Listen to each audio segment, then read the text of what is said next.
Pessoal, vamos lá, bom dia. Obrigado aí pela presença de vocês, né? Mais um mês.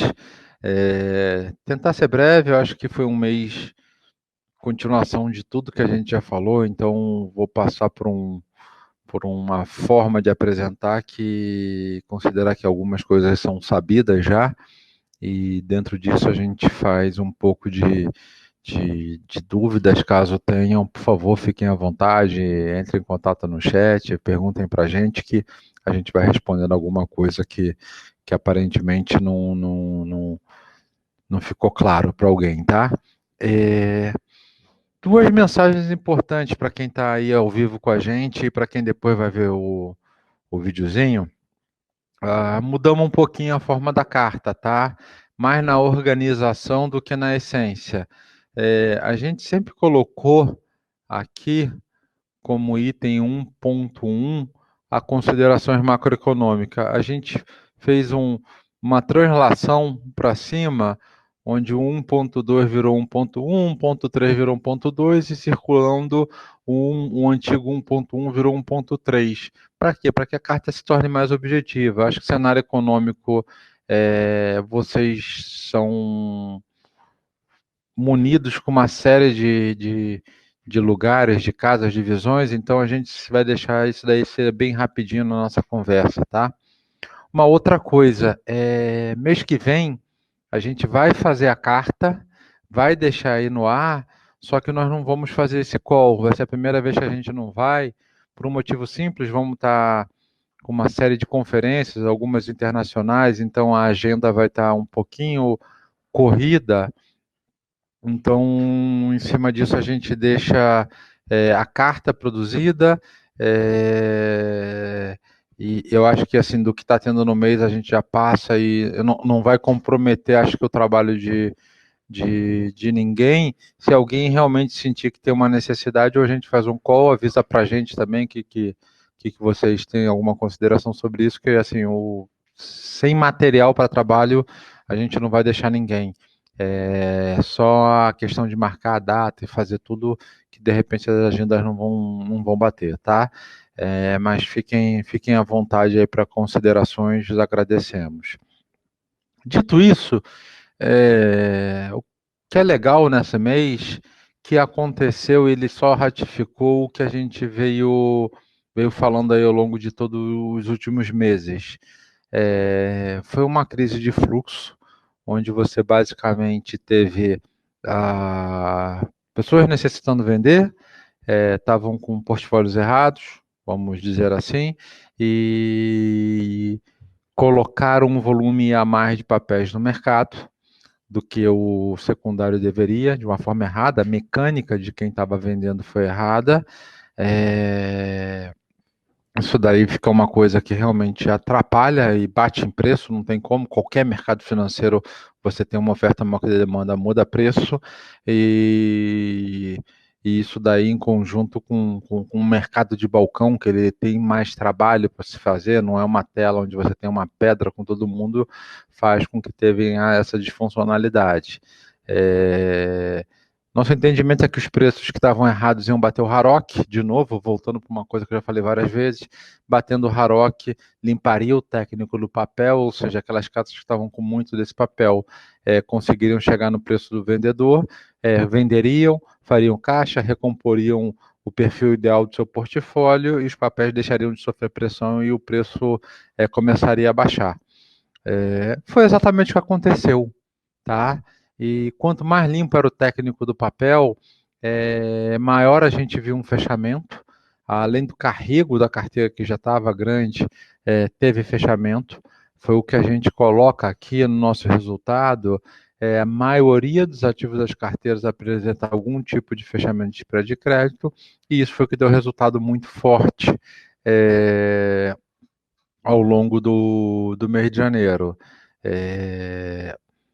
Uma coisa que é interessante, e aqui no parágrafo seguinte eu falo do Harrock, da parte técnica, é que a gente viu com a estabilização das cotas também uma estabilização no resgate. Os gestores adiantaram, no nosso modo de ver, o caixa que tinham dentro da carteira, fizeram isso de uma maneira muito contundente em outubro e novembro, fizeram até um pouco a mais do que precisavam, então passaram dezembro e janeiro com bastante caixa. Então você não viu essa pressão em janeiro ainda de quem precisasse vender por caixa, porque estava todo mundo equilibrado. Então quem precisava vender alguma coisinha para ajustar portfólio, você estava tendo o mercado comprando papel, sendo agressivo até um pouco na ponta, que dá uma impressão do mercado marginalmente comprador. O que a gente está vendo agora em fevereiro, se vocês repararem, a cota dos fundos de CDI está um pouquinho pior.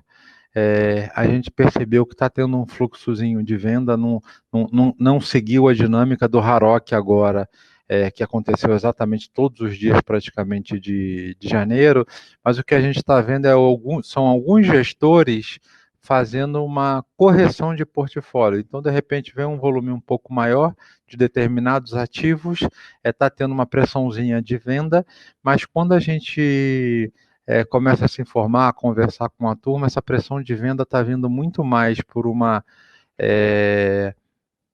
correção de como deve ser o portfólio do que megas resgates da parte dos fundos. Laurence, explica isso melhor. Quando você tem um evento muito grande, como ocorreu, às vezes determinados papéis ficaram com uma porção ou um risco de crédito no fundo maior do que as pessoas queriam. O que eu quero dizer isso? Se de repente você quer 1%, 1,5% do papel em relação ao teu portfólio, de repente aquilo subiu para 2,5%, 3%. E aí o que acontece? Num momento de calmaria, você tem que trabalhar e fazer esse ajuste técnico para fazer o equilíbrio do teu portfólio da maneira que você quer. O que a gente viu é muita gente fazendo isso.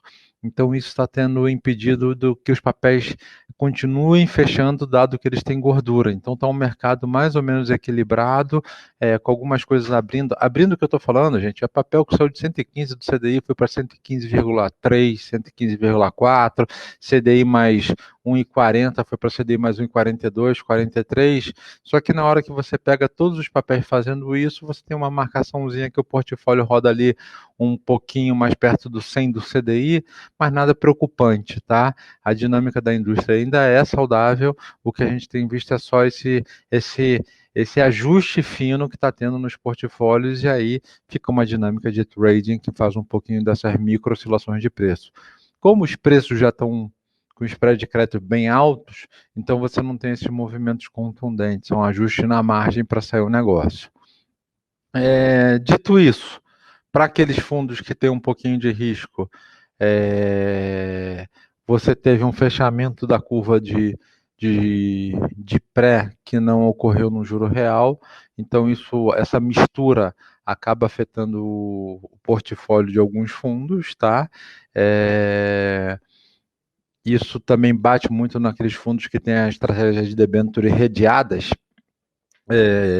possibilitando com que você tenha aquele fundo que tem algum pouquinho, está um pouquinho aplicado, ganhe um pouco, mas esse comportamento das carteiras de debênture redeadas variaram muito de fundo para fundo, aí mais na parte de spread de crédito, fazendo com que alguns fundos tivessem um resultado bom na carteira e outros fundos ficassem até abaixo do que a gente gostaria, porque foram papéis que sofreram um pouquinho mais, também pequenas aberturas de spread de crédito, nada a se preocupar. Dito isso, pro fundo de debêntures incentivadas, a gente teve um perfil de rentabilidade bem interessante,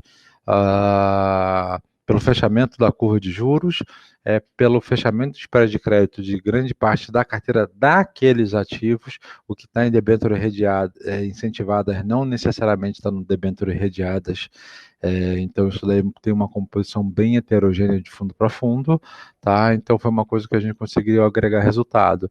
E para o outro, quem reparar, você teve um LUT dando uma rentabilidade de 120 poucos do CDI. Quer dizer, só isso dá essa dinâmica do fechamento das debêntures. E no outro, que a gente tem um portfólio muito mais heterogêneo, e é importante a gente bater o martelo nisso, e foi o que a gente falou, gente, tem que ter mais paciência, vai ter um pouquinho mais de volatilidade, foi um fundo que tem uma rentabilidade incrível, tem sim um espaço para alocação, a carteira que tem a parte do yields, que estão agregando um resultado, mas sem volatilidade, e aquela nossa estratégia no mercado offshore aí tem agregado muito para o fundo, tá? Então, assim, foi um mês que a gente gastou bastante, ganhou bastante dinheiro, e a gente vai passar na hora que estiver falando do outro disso.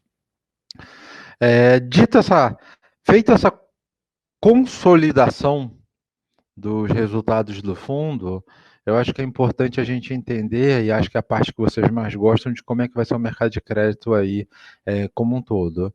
O que a gente está vendo aqui é um mercado que vai ficar assim, de lado. O que eu estou falando de lado? É uma indústria que no ano passado teve muito dinheiro entrando na indústria, 2018 teve muito dinheiro, esse ano vai ter de lado ou até marginalmente saindo dinheiro, e que isso reflete? Reflete que no início agora você tem um mercado primário um pouco mais retraído, as empresas ainda estão tentando emitir com taxa baixa, e aí está tendo um confronto, que o mercado está falando assim, nessa taxa que você quer emitir, eu não vou comprar a sua emissão.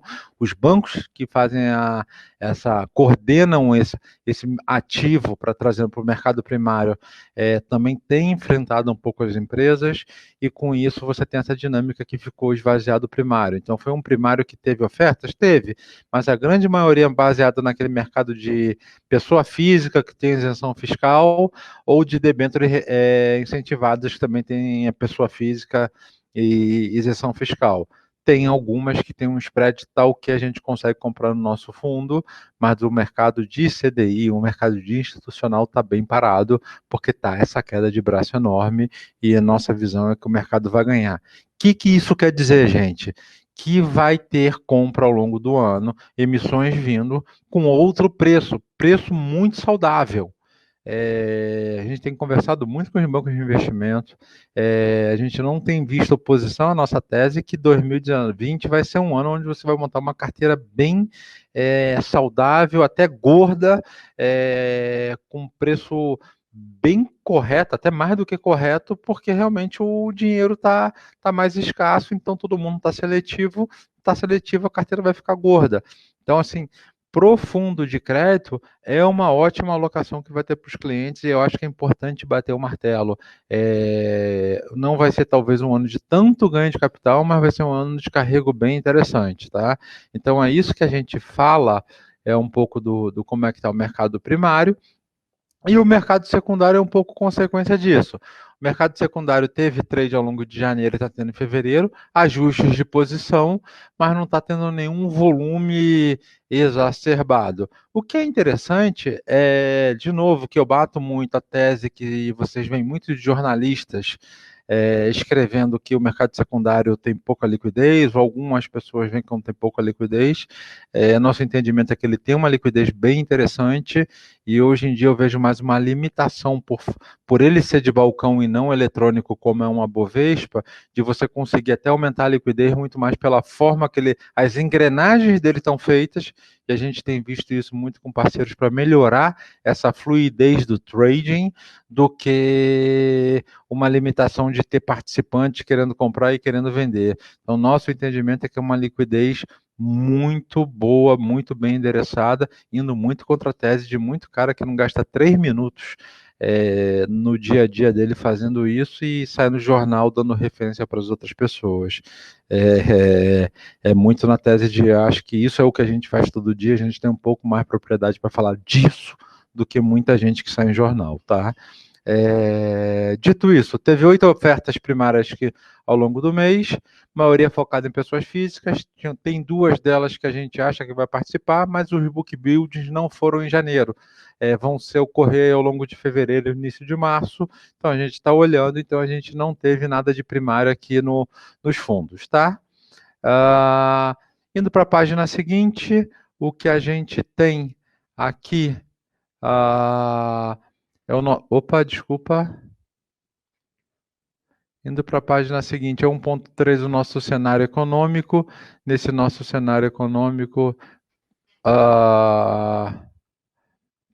o seguinte, eu estou apertando tudo que é botão, só estou apertando os errados aqui. O nosso cenário econômico, é que o mundo está volátil. A gente tinha entendimento que ia ser um mercado de muito risco esse ano, tá bom? que bolsa ia bombar, que tudo ia bombar, isso até de certa forma. Só um pouquinho, gente, que eu estou aqui. é, Deixa eu tirar o zoom aqui. Pronto, que tudo ia bombar e até ia atrapalhar um pouco a dinâmica de crédito, mas na verdade a gente tem um ano que é bem interessante, né? Já começou com os ataques lá em Bagdá, dos Estados Unidos e Irã, as pessoas já até esqueceram. Quando você começou a digerir isso, veio o coronavírus. Coronavírus, independente da questão sanitária dele, vai impactar o crescimento mundial. Os dados ainda não pegaram, então a gente tem visto que isso vai fazer ter uma volatilidade no mercado. O bolsa já está começando a sofrer um pouquinho dessa vol. Você já vê muitos gestores aí tentando montar operações de proteção da carteira, porque na hora que der os tiques com delay, isso vai aparecer lá para abril, maio, você pode ter até um mercado que foi um pouco, mas na hora que vier os dados, você vai ter uma diminuição do crescimento global, e isso vai bater no mercado, e aí a parte de você estar em crédito bem interessante. O ponto negativo disso, tirando a dinâmica do dia a dia, é que a gente tinha uma projeção de um crescimento no Brasil muito grande, e aí você teve uma revisão dos dados de 2019 do último trimestre, que já decepcionaram, já entregaria estatisticamente um crescimento menor, e com toda essa volatilidade, o evento coronavírus, daquele entendimento que as empresas iam acelerar para fazer investimentos, pode ser que demore e espalhe um pouco mais no tempo.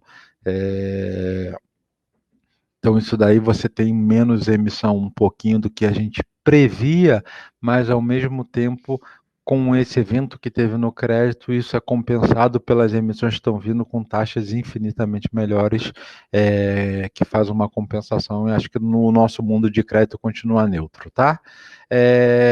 Dito isso, turma, vamos lá. Começando já nos fundos, e passando no LUT e no Altro, onde a gente gasta mais tempo, os outros são uma consequência direta do que a gente fala aqui, e, e conversando, e indo direto ao ponto, e traduzindo um pouco mais para números do que a gente falou, LUT 122 do CDI. Está começando a devolver um pouco do que foi deixado na mesa no final de 2019. E eu acho que é importante, como está devolvendo. Uma carteira de debêntures do LUT dando quase 150 do CDI, com um ganho de capital que não teve nada exacerbado, mas na mesma linha do carrego. Isso quer dizer o seguinte: é uma carteira que está muito bem montada, tem sentido, e tem dinheirinho para ganhar aqui, dada a estratégia do LUT, que é um fundo para dar 101, 103 de CDI, ele vai rodar um pouco acima disso, e é para ter um perfil de alocação do dinheiro de curto prazo do cliente, que quer ter uma rentabilidade, ao mesmo tempo, uma disponibilidade desse caixa, tá? O que é importante, taticamente, optamos por manter o fundo com caixa mais um mês, um caixa um pouco abaixo do que a gente rodou historicamente. Dada a dinâmica do mercado, como ela está, a gente sempre rodou o fundo ali entre 45 e 50 do CDI, tínhamos ido para 40 para fazer um reajuste de portfólio, mas tem tanta coisa gordinha num reequilíbrio de mercado que a gente quer deixar o fundo aqui rodando a 30, 25, 30 do caixa, e isso ao longo do tempo vai aumentar esse caixa do fundo, tá? Conforme a gente capture as oportunidades que foram deixadas na mesa nesse mercado. Eu acho que essa é a grande mensagem do LUT, para os próximos meses que vão ocorrer. E o outro, e acho que encerrado o LUT aqui, que está tendo uma recomposição do portfólio, a gente está trabalhando, respeitado a velocidade que o mercado consegue ter, tentando fazer a carteira com o melhor carrego, e com isso daí a gente vai fazer um ganhozinho interessante ao longo do ano para esse fundo. O outro não preciso nem falar. Eu acho que o outro ele manteve o que a gente propôs o tempo todo, mesmo nesse evento de preços, o Alto conseguiu dar o que ele tinha que fazer, que é atender a rentabilidade, vai ter uma volzinha no dia a dia, mas para o investidor que está olhando o Alto ali com 3, 5 anos de janela, o fundo tem sido brilhante. Então, e capaz de capturar oportunidades, criar alfa. Isso que eu quero que vocês vejam. O alfa, a gente cria alfa nele, no Altro. É um fundo que deu quase 140 do CDI, sem tomar risco de crédito adicional. O que eu acho importante, que a gente às vezes valoriza pouco. Quando você olha uma carteira do Altro, você não tem uma carteira de ativos FDICs de factoring, LFs de banquinhos, ou um monte de high yield ali de empresa que é difícil de ver. Você tem uma carteira de fundos que o risco de crédito continua muito forte, muito parrudo. O que eu estou dizendo, indo para a página seguinte, que eu continuo com um perfil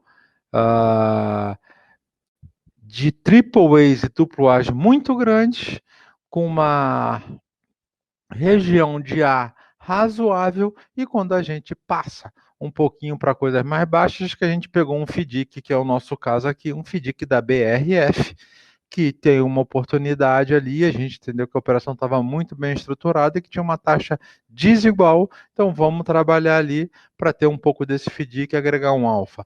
Então você, assim, não é de uma empresoca, é de uma coisa que tem muita solidez, muito boa gestão e tem todo o sentido do mundo estar nesse ativo. Eu acho que é isso que a gente quer na hora que vocês olhem um Altro, ele está brigando por rentabilidade com outros fundos, ou outros fundos estão brigando com Altro, vou até inverter um pouco o papel, estão brigando com Altro, só que tomando muito mais risco de crédito do que a gente toma. Por que a gente consegue isso? Porque você consegue ter várias lagoas para pescar teu peixinho e se aproveitar cada uma delas no momento certo. Então a gente fala que tem uma carteira de 2% do alto no mercado offshore, com nomes como Itaú, Bradesco, Cosan, tudo Prime, tudo AAA. Eletrobras, que saiu agora, que é uma empresa também, quase uma empresa pública do governo, onde você consegue fazer um ganho de capital e uma rentabilidade enorme, agregar um baita alfa numa carteira que de 2% deu quase o mesmo alfa de trading do que você gerou numa carteira de que tem quase 60% do fundo. Isso daqui é desproporcional. E é isso que é o gerar alfa. Vai ter mais vol? Vai ter mês que vai tirar resultado? Vai. Mas é importante vocês olharem que vocês estão dando um produto para o cliente onde ele toma um risco de crédito muito bem medido, no mercado que tem liquidez, a gente consegue fazer caixa, gerar alfa, vai ter um pouquinho mais de vol. Mas a consistência da tese de investimento desde 2015 tem mais do que se performado. A gente fez pouca defesa disso daí, eu acho que é importante mostrar.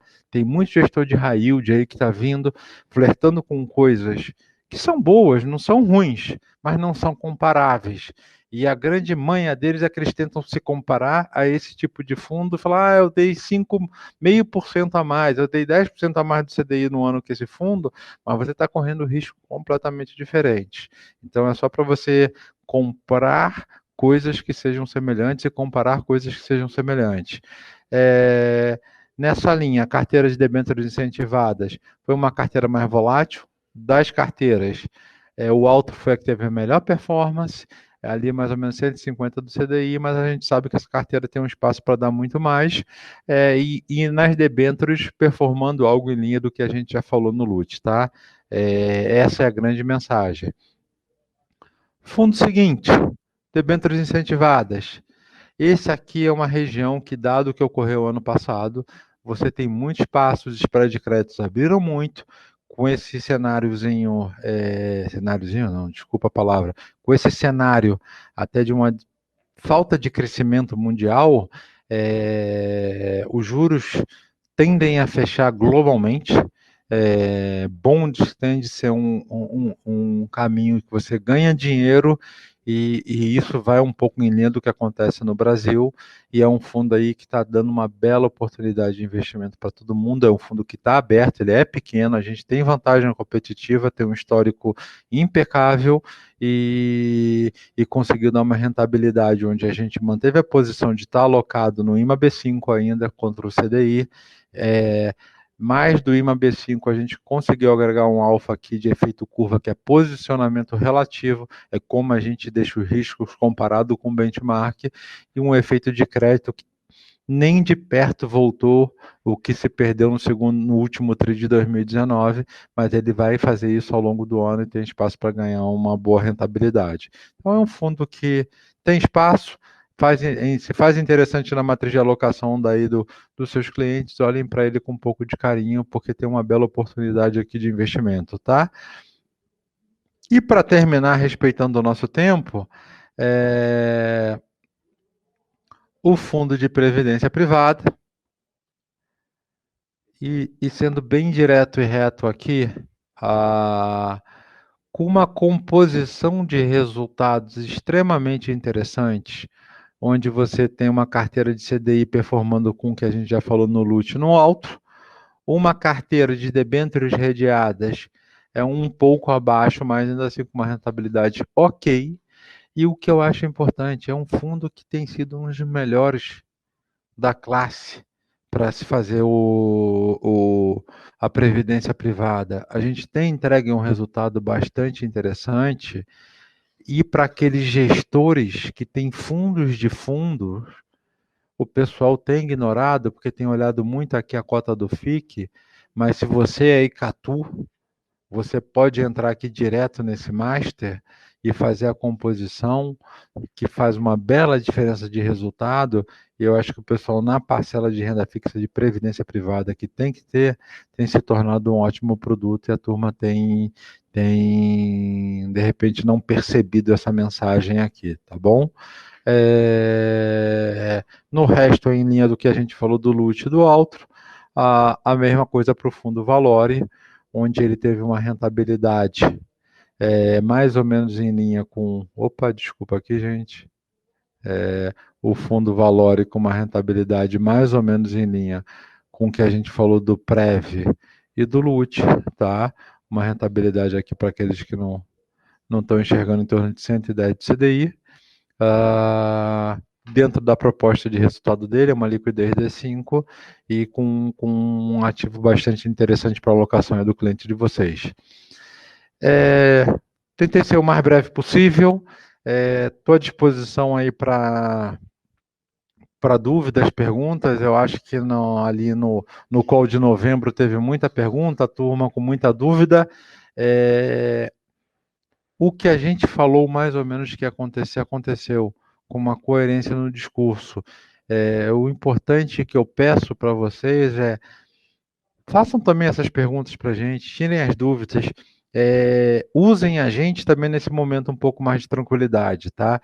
A gente está à disposição, trabalhamos para vocês e queremos que vocês sintam-se muito confortáveis e tranquilos fazendo a alocação do cliente de vocês aqui na ZQuest Investimentos. Uma boa semana, um bom final de semana a todos.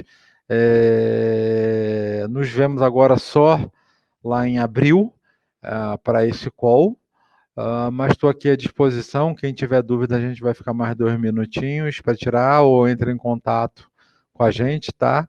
Que a gente vai estar aguardando aí a pergunta de vocês e batendo um papo aqui no que for possível. Deixa eu ver, está chegando uma pergunta aqui. Chegou uma pergunta aqui que eu não sei se eu consegui pegar todas as nuances, que é a seguinte: no relativo, o carrego de fundos de prazo mais curto melhorou em relação a resgates mais longos? Aos fundos de resgate mais longos?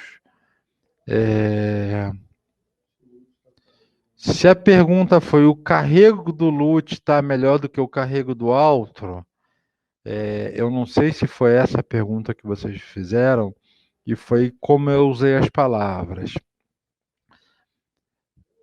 Você pode olhar o fundo de crédito só por carrego. Eu comprei um ativo a CDI mais 6, o fundo custa custa 1, e aí você vai ter uma rentabilidade CDI mais 5 no longo prazo. Se você tem ganho de capital e você não vende, você adianta parte dessa rentabilidade, só que no futuro você vai ter uma rentabilidade um pouquinho menor, porque você trouxe ela valor presente, ou vice-versa.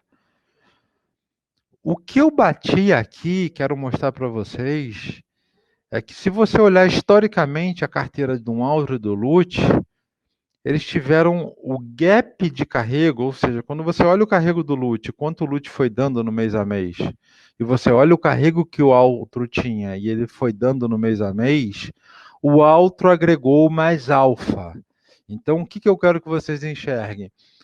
O Altro ele tem uma gestão mais parecida do que um gestor de multimercado faz, um gestor de bolsa faz. Um gestor de multimercado ou de IMAB, ele compra uma carteira de IMAB e está lá. Como é que você ganha dinheiro? Pô, eu vou olhar esse vértice que está relativo ao outro, está um pouco mais gordinho, tem prêmio, esse papel aqui está com gordura, vou fazer um giro, vou tomar um pouco mais de risco de posição, e com isso eu vou girando a carteira e agregando posições que têm mais alfa. Então, é um conceito de multimercado, onde você tem um gestor multimercado que dá CDI mais 3, 4, 5. Quando você olha a carteira dele, ele não tem esse conceito de carrego, ele tem que fazer posições e gerar. E o que o Altro faz é isso. Então, não dá para olhar o Altro, e é isso que eu estou fazendo, que é exatamente a falácia que o pessoal de high yield faz, porque no Altro a gente está gerando um alfa, e quando eu faço essa quebra de que eu tenho carrego no fundo e que eu tenho ganho de capital, é para mostrar que recorrentemente no Altro a gente tem um baita de ganho de capital anual. E era até um gráfico que a gente usava aqui. Deixa eu voltar um pouco para o Altro.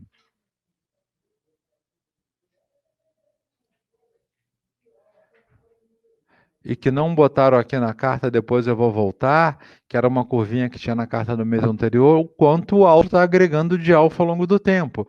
Porque se você tem um fundo que ele deu 130 do CDI, mas veio só de carrego, e mais quase nenhum gestor dá isso daqui, você tem um fundo que é só carrego, só carrego, só carrego. E o que a gente está falando é o seguinte: a gente gera alfa. E esse alfa não é uma posição de adiantamento de carrego, é de giro, de você entrar no mercado off, ficar long, ficar short. Você faz esse tipo de operação e você consegue agregar o alfa sem aumentar o risco de crédito. Então, assim, não dá para olhar um pouco dessa vista. O que eu posso dizer é o seguinte: o fundo de curto prazo, ele está com um carrego muito acima do que deveria ser, então está errado.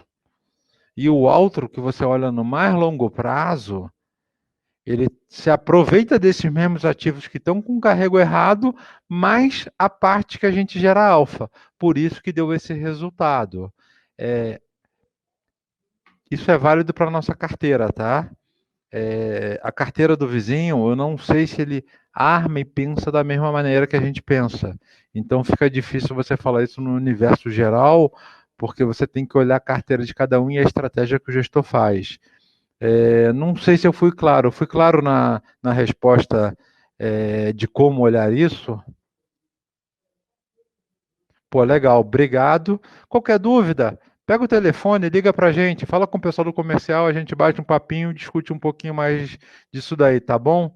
Gente, ótimo final de semana, fiquem com Deus, até a próxima. E vamos lá, feliz ano para todo mundo aqui, que vai ser duro de volatilidade, mas o saldo parece ser que vai ser bem positivo. Um abraço, tchau, tchau.